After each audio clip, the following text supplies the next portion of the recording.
Are we on this thing? All right, ladies and gents, Earthlings, I present to you the all-new Immortal Hulk #1. Listen to this primer before we jump into it. I came across this in the feed, and it just surprised the shit out of me because I know how who's the writer? God, he's just terrible. He did Planet Hulk, and outside of that, it was all downhill. Greg Pak. He's been doing Cho and taking him through the strides that he took Hulk through. Like, nobody wants to read Planet Hulk again, man. And that's what it looked like he was doing with the book, after all the legacy stuff. But they're bringing back the original Hulk, and I think they got the right guys to do it. And there's some stuff here that you guys do not know, and that's why I'm doing this. He has a secret identity and incredible powers. Yeah, we know this. This week's Immortal Hulk #1 by Al Ewing and Joe Bennett takes that heritage into its muscle-bound green arms and embraces it tightly. The Hulk is back to his horrifying roots. Al Ewing, if you don't know about his Ultimates, go check it out. Definitely Volume 1 of Ultimates 1. I think he wrote some, I'd say it's probably Marvel's best book in the last 10 years maybe. Al Ewing's Ultimates, unbelievable. Really good stuff. Joe Bennett did a lot of DC fill-in work, JSA, Deathstroke, known for his Hawkman. He did some noteworthy Hawkman stuff. When I think modern Hawkman, I think of Joe Bennett. I think he was there. He accompanied Johns on the run. I think so. Either way, Joe Bennett's known for his Hawkman, so he can draw detail. Stan Lee created the Hulk with Jack Kirby. 1974 book describes the character. He wanted him to be half madman, scientist, monster, transformed into a behemoth by a nuclear accident. Borrowed from Frankenstein and Jekyll Hyde. Yeah, we know the cliche kind of ordeal you did. There we go. 1962 Incredible Hulk #1 introduces a very different character to the one we know today. In those early issues that none of us read, Banner's transformation into the Hulk wasn't based on his emotional state, but took place at sundown, adding a sprinkling of werewolf mythology into the mix. It's an eerie and unusual comic book origin story. Yep. Best summed up by the cover strapline: is he man or monster, or is he both? The horror angle didn't really survive past the first couple of issues, thus why none of us knew that. Hulk is battling those darn commies like any other superhero of the age. It made a real impression on the soon-to-be Ultimates writer Al Ewing, who did a bang-up job there. Man, I can't even tell you how good Ultimates was. I got to get Ultimate because he did Ultimates in Ultimates 2 maybe, or a second one. And, when they do Ultimates, you got to do Ultimates right. And he did. He did not let down the legacy of that title. The only person that really ever did was Joe Maduri and Jeff Loeb's bullshit. Because Mark Millar killed it after Ultimatum with those white Ultimate books, Ultimate Avengers and shit. Crime and Punishment with Punisher and Cap. That shit was dope. All right, when the comics started back in the 60s, Hulk was frightening. He would sit in dark room and huddle in caves and wait for the sun to set and for night to come. And they want to bring that back to the character. That's cool, because nobody knew that stuff. That's what they're getting back to in terms of tones of the book. He says in Immortal Hulk, when the night falls and the Hulk rises full of all Bruce Banner's anger and pain, ready to judge the whole world without mercy, that's not the hero coming to take the stage. It's something else. It's not just a reinvention of the character, but a resurrection too. And with a TOO, because Bruce Banner has been dead for 2 years. That's why we had all this Cho shit. Killed at his own request, apparently, by a gamma irradiated vibranium arrow.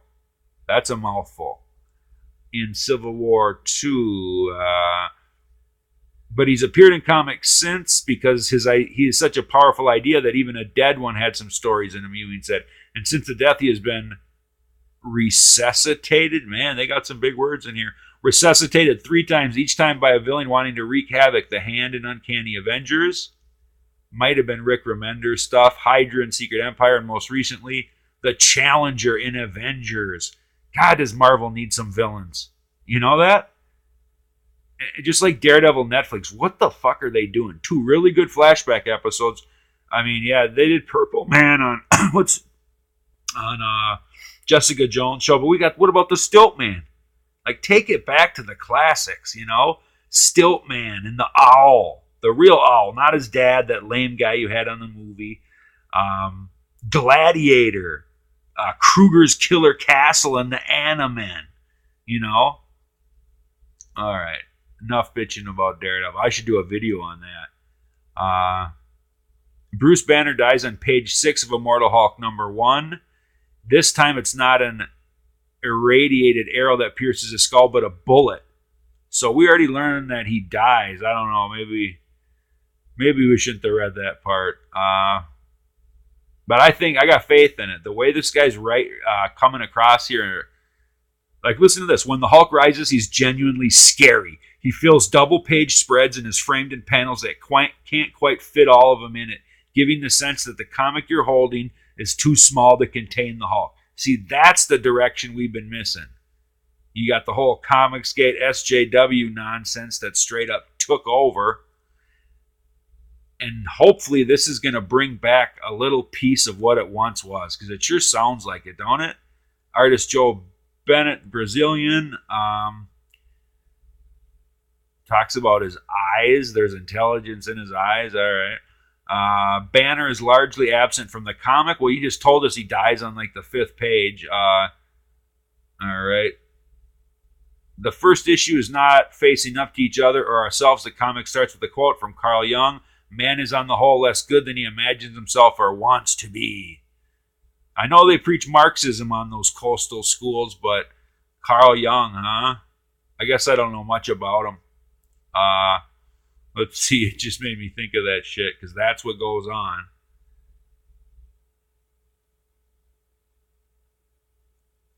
It's a concept that's long been discussed.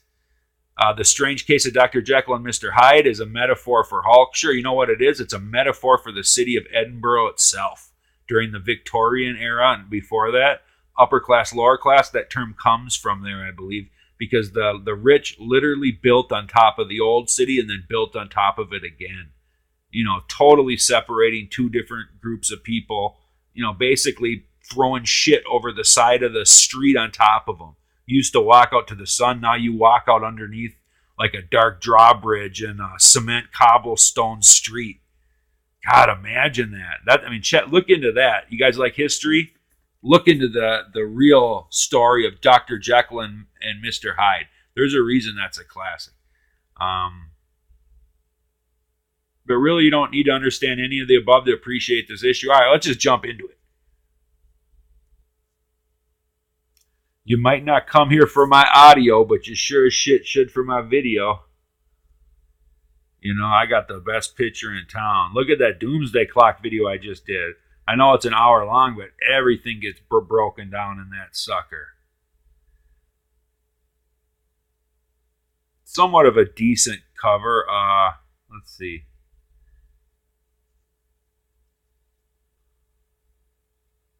And there's that Carl Jung quote they're talking about.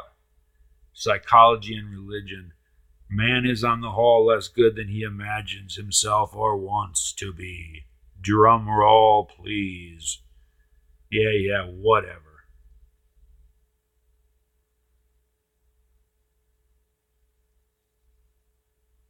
There are two people in every mirror.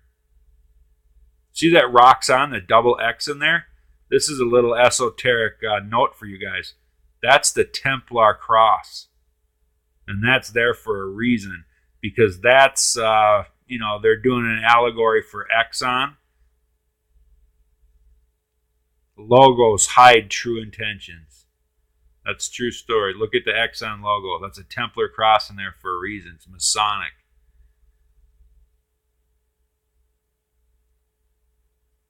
Dude's got a gun.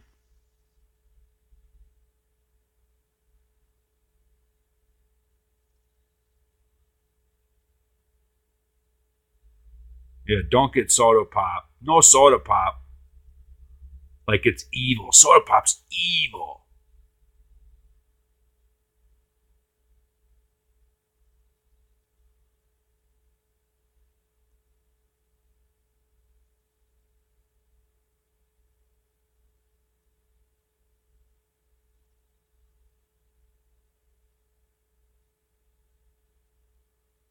Creep, what's his deal? Well, he's a creep because he didn't come across kissing your ass.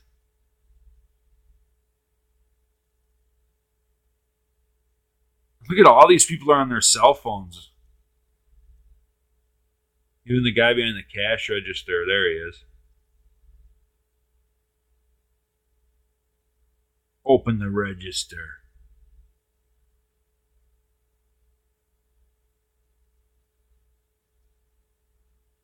Dude gets scared, gun goes off, girl sees the whole thing.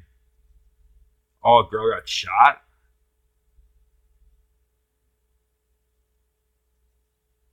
Wow, what's going on here?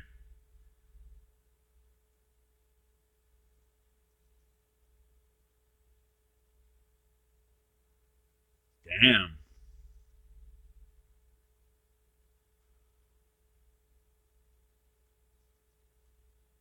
This dude smoked everybody.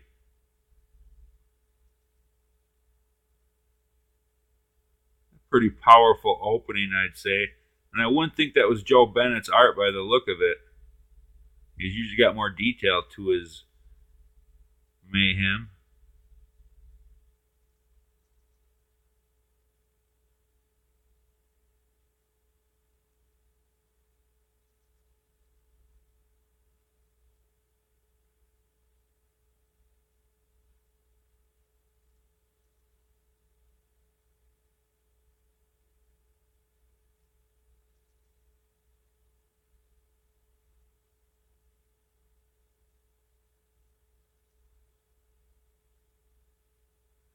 CSI by the way of the gun lobby.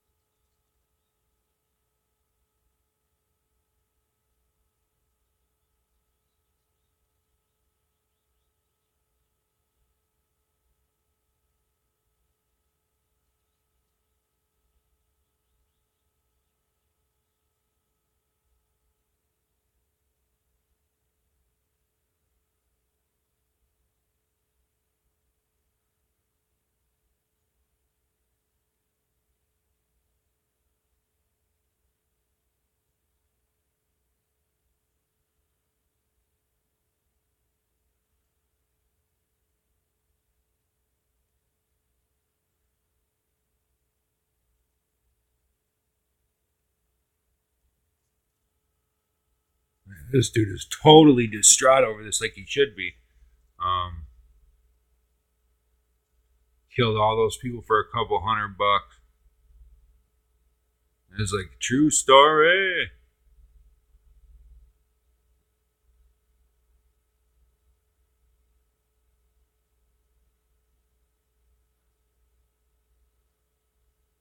So he's probably what, into drugs or something.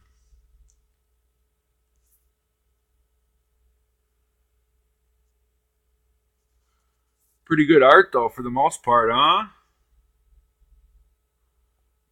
Like they said, big in your face stuff, and Hulk hasn't even showed up yet. It's like, is this even a Hulk comic?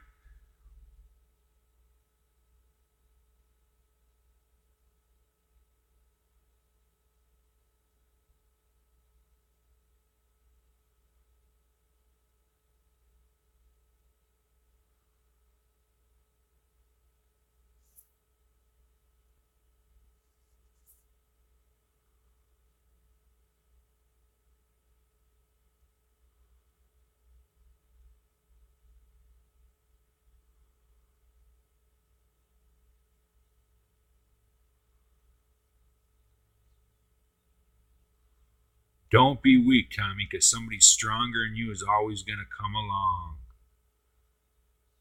Yeah, that's true, but you don't say it like that. He said it like backwards.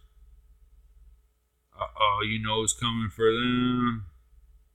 Do do do.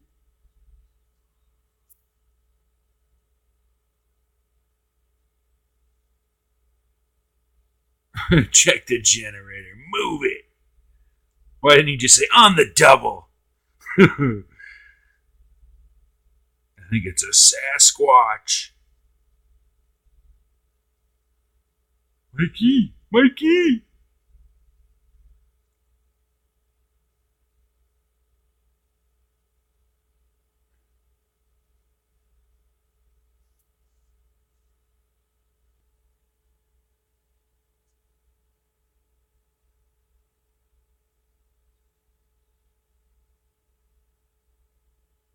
Damn, there's a lot of these fools and they all got guns.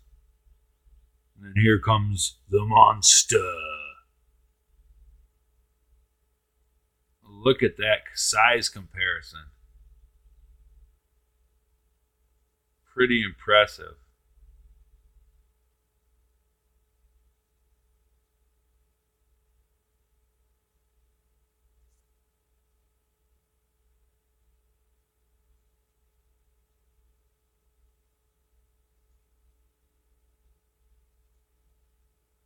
He even took time to draw the reflection.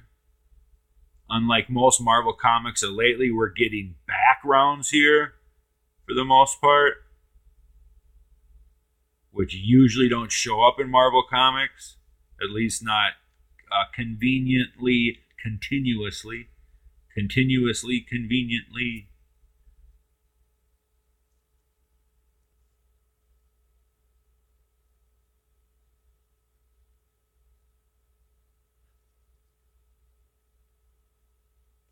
And like that, poof, he's gone.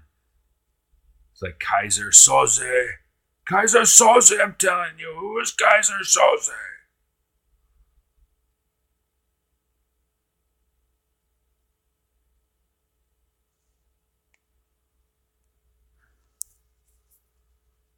I'll tell you what, I usually like my Hulk more defined, like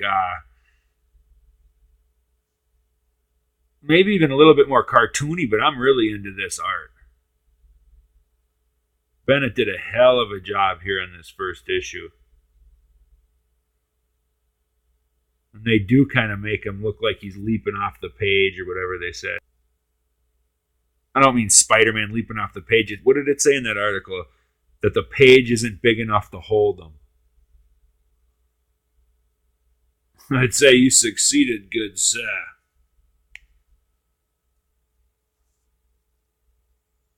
She was only 12.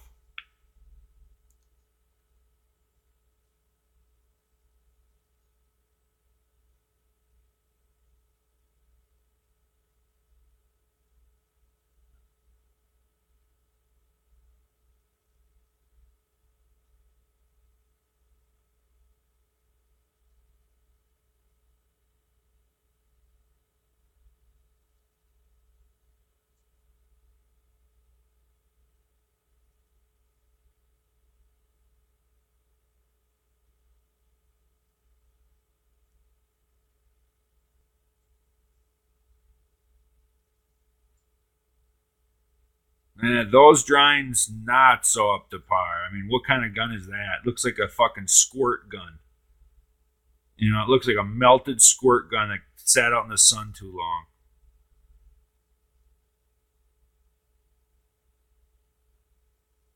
And that's not Joe Bennett's style, man. Look at his Hawkman wings, You gotta put detail into that shit. Guess he didn't make it a habit, huh?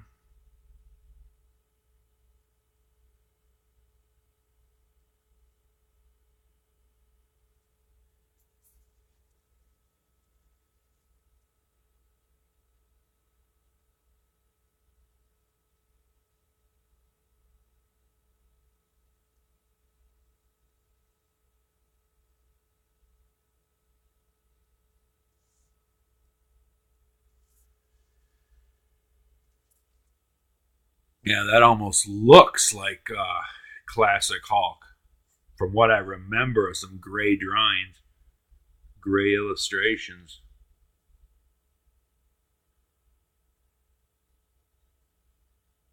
It almost looks like a Sasquatch, like a good looking Sasquatch.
So these people aren't familiar with the Hulk. You know what I mean? They've never heard of. What are these people in their 30s, probably in their 40s, and they never heard of the Hulk or even Cho's Hulk? It was big and green. Like, what could it be?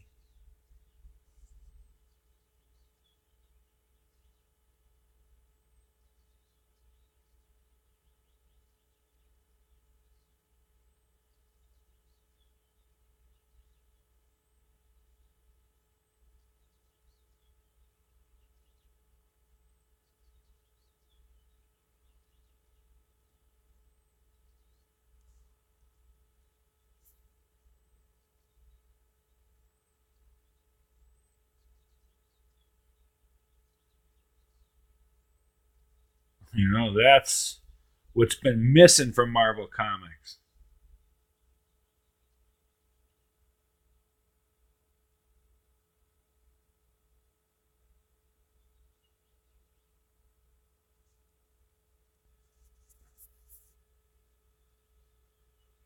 And like I said, good looking Sasquatch.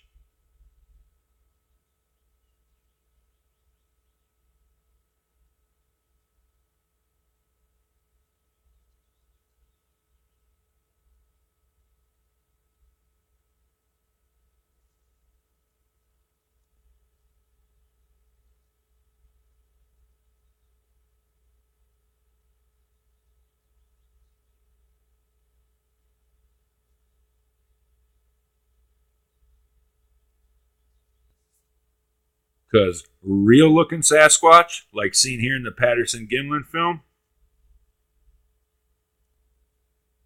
are some scary, ugly motherfuckers. Ugh. 7'5" running around the forest like LeBron James had been taking our man's Miraclo pills. Very real, very scary. So definitely be careful in the woods. Because they're not just, in Oregon and Texas. They're all over this. At least here in America, you'd be surprised, man. You really would be. They're like invisible giants. And it's nice to see this giant is no longer invisible. Hulk's back. I had a range of emotions throughout this issue. I'm going to be picking these up. I don't know how y'all feel, but I had a good time with that. I like the Monster Hulk.